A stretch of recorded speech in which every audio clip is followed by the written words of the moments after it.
Next, we come to a story about, well, supreme irony in many ways. In trying to avoid something, a particular institution made something happen. It's almost Greek in its sort of tragedy in that sense. The hero learns of his fate and No, this make. is comedy. No, this is This well. isn't Yeah, tragedy. you're This right. is No, comedy. this is comedy. This isn't tragedy. This is the story of the National Archive in the US, having, in an attempt to avoid current political controversy, um, editing and obscuring, in particular, the name of Donald Trump in signs as a protest during, actually, the day after I think Trump was inaugurated. There was a protest against Trump. It was the Women's March. Yeah, Yeah, there was, yeah, yeah. the Women's Protest. Um, and in the 2017 Women's March on Washington, there were signs that mentioned the president's name, and the National Archive, it appeared, had blurred out Trump particularly on this signage, and I couldn't help but think that it was deeply ironic, and also actually, crucially, not only ironic but doing exactly what it was trying to avoid. Avoiding current political controversy is a controversial political act for an archive. Archives, if they are being neutral, uh, don't do this sort of thing. And it should be stated immediately the archive did apologise. But this is an interesting example of, I suppose, the way in which uh, public discourse and the current political climate is leading to very strange decisions being made in places where you would expect a fairly steady hand at the tiller. What do you think of this story? I think it's a very important story. I think it's also a very, uh, in some respects, it's a very funny story. It's Hmm. also, but it's also speaks to a sort of uh, cowardice is the wrong word. Timidity Mm, that you get in the often in the senior management or uh, and lower down the food chain in a trickle down way hmm. of particularly government backed bodies at the moment. We live in an era on both sides of the Atlantic of governments which set up, perhaps more than in the recent past, more than we used to, an idea of with us or against us. And if you're against us, you get punished. Mm, mm, So, for example, the Environment Protection Agency in the States has had, President Trump has put people from with strong sympathies towards the fossil fuel industries in charge of it hmm. and Hmm. things like that. You've had academics from American government funded institutions told they can't go to conferences and talk about the climate change or the climate emergency. Hmm. You had, even as President Trump was coming into power, you had websites being stripped of reports about the impact of climate change on the natural and historic environment and so on. Hmm. Hmm. So this is the context of this. There's a so it is all about controlling the message. Now, what appears to have happened, and this is Well, a sorry, just before we continue, and so therefore, are hmm, you suggesting then that the archive might legitimately fear for upsetting those in power? If we just forget who is in power right now in there, but if no. the I don't think we if the can. I don't people. think we can. We can't forget No, who's no, in no, no. power So, right sorry. now. I mean that in so much as whoever is in power, if they are doing Yeah, that to the country and to national yeah, bodies, do you think yeah. that this sort of response is possibly trying to avoid, say, having your budget slashed or something like Yes. that? Well, that's Right. absolutely what it's Yes. about. Yeah. That is absolutely what it's about. It's Right. about people keeping their jobs. Yeah. Yeah, yeah. What you do not say, quote, so as not to engage in current political controversy, Hmm. unless you're trying to say to the person who To the is being controversial criticised, person. the controversial person, we're on your side, Mr. President. We're not going to allow this. Yeah. To give an example of one, what happened. This was at the entrance to an exhibition on demonstrations in Washington and And it contrasted a women's suffrage march in, I think, 1913 or Mm. uh, with the women's march the day after President Trump was inaugurated. Mhm. Mhm. Uh, in or after President Trump was inaugurated in 1917. 2017. It feels like 100 years. It hasn't been, honestly, but Well, like, just 3.5 years ago. There's another. We've got to go through it all again in November. Mhm. Those, but that's pretty good. But it was one of those. I can't remember the technical name. It's mentioned in the. I think it's mentioned in the National Archives press release. Mhm. It was one of those pictures that changes. So you see one picture, then you Oh, move to one side. lenticular. Venticular. Thank Mhm. you. Yes, Lenticular. venticular. Yeah, picture. So the historic black and white image became the current color image Mhm. Mhm. as you moved, Mhm. and obviously it was making a subliminal link between the two events and posing a question to the audience.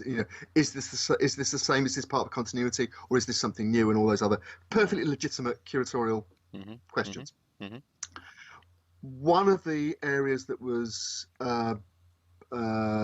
blanked out. Now, you know, they talked about um, blanking out on grounds of taste because there were some people might have been offended by some of the comments, and we are talking about the era of the pussy hat and various allegations about President Trump's personal conduct, Mhm. which were put in very graphic form. Mhm. Um, but and you could almost see a sort of justification for that if it, in terms of this is an exhibition that they're trying to attract families, and it would be a distraction to have too many kids asking too many questions about what exactly does the word pussy mean, mummy. Um, you know, but personally, I don't hold with it. I think we should be great. We're grown ups, and historians shouldn't try to Yeah, censor but the past. also if you're taking someone who's so delicate to an exhibition in the National Archive, Yeah. then they're I in know. the wrong building. And also as I know. well, to put it to just to not to put too fine a point on it, but in an exhibition that's examining the history of demonstration and protest in Yeah. what uh, what frequently purports to be the freest country on the face of the earth, and then to obscure an element of that protest in this exhibition is hugely ironic, if not in grossly poor taste. Some of this stuff about the use of language or whatever, it's not as though the archive is making up that language. This No. language has been in public discourse ever Yeah. since Trump was running for president. Absolutely. And the fact is that if they just blanked out iffy street language, Hmm. there Ref wouldn't have been the same row. No.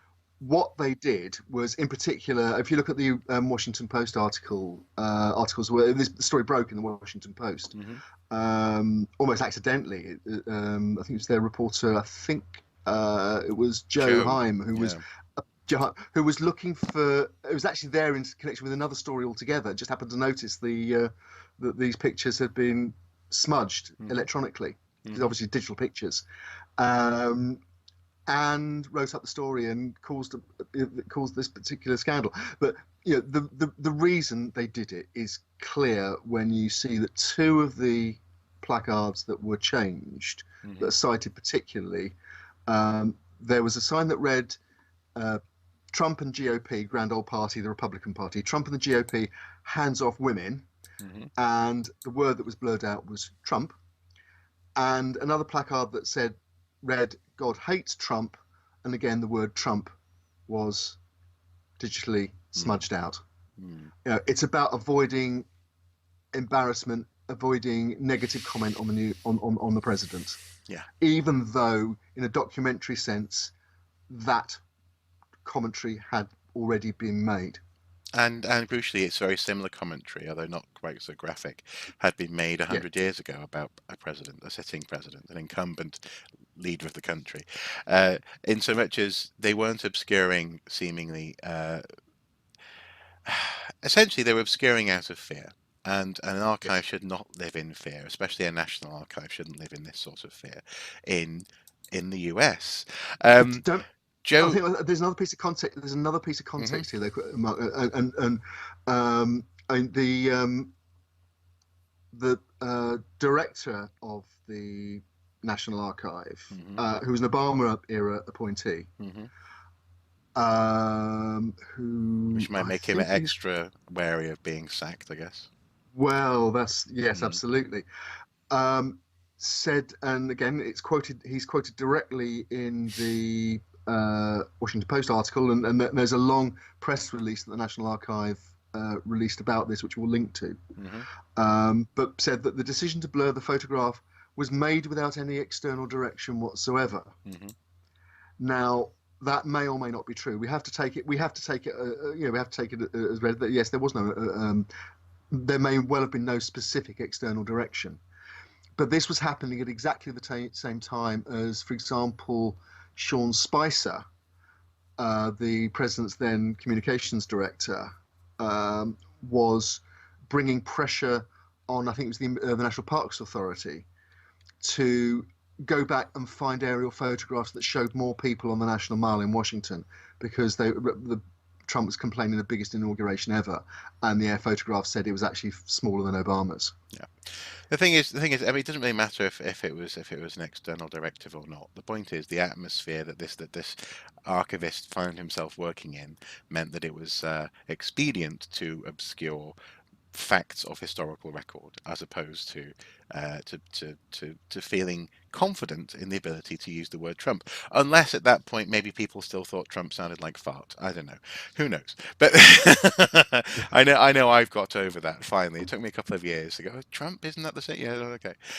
But the journalist Joe Heim actually put out a Twitter thread explaining the process, how he came Indeed, across yes, it, and then what happened next. And we'll link to that as well. It's absolutely. It's well worth the read. It's a useful read, very useful read. Yeah, it's very useful, very interesting. And um, I suppose in conclusion, what we could and should say is that it's good that this is highlighted and flagged. We need to keep on being aware of this. Never let this become normal. And in a very similar way, and of course, this is something that I won't you won't need too much of an invitation to comment on, I'm sure. But for example, yesterday here in the UK, um, political journalists as one in unison walked out of Number Ten's briefing room because some of them were being turned away. Essentially, newspapers who aren't friendly or who will ask, God forbid, questions, awkward questions, were being barred from the briefing. And so, actually, all of them, even the ones who support um, the incumbent government, walked out as one. And I think that's a very similar vein to this, in so much as Yes. archivists and archaeologists and people who care, frankly, Joe Public, who cares about the correctness of these sorts of records, commented. Mm. The comment was heeded, and an apology was issued. And Yeah. what we need to do is never let this be normal. Never let it be essentially, Stalin famously airbrushing people out of photographs Yes. in the Soviet Union. This kind of thing. Um, Absolutely. mm. But I think you've put it absolutely clearly, succinctly, and I wouldn't disagree with any of that. So I'm not going to comment any further. Oh, okay. Well, that makes a change. I shall save my gunpowder for another day. um, okay, okay.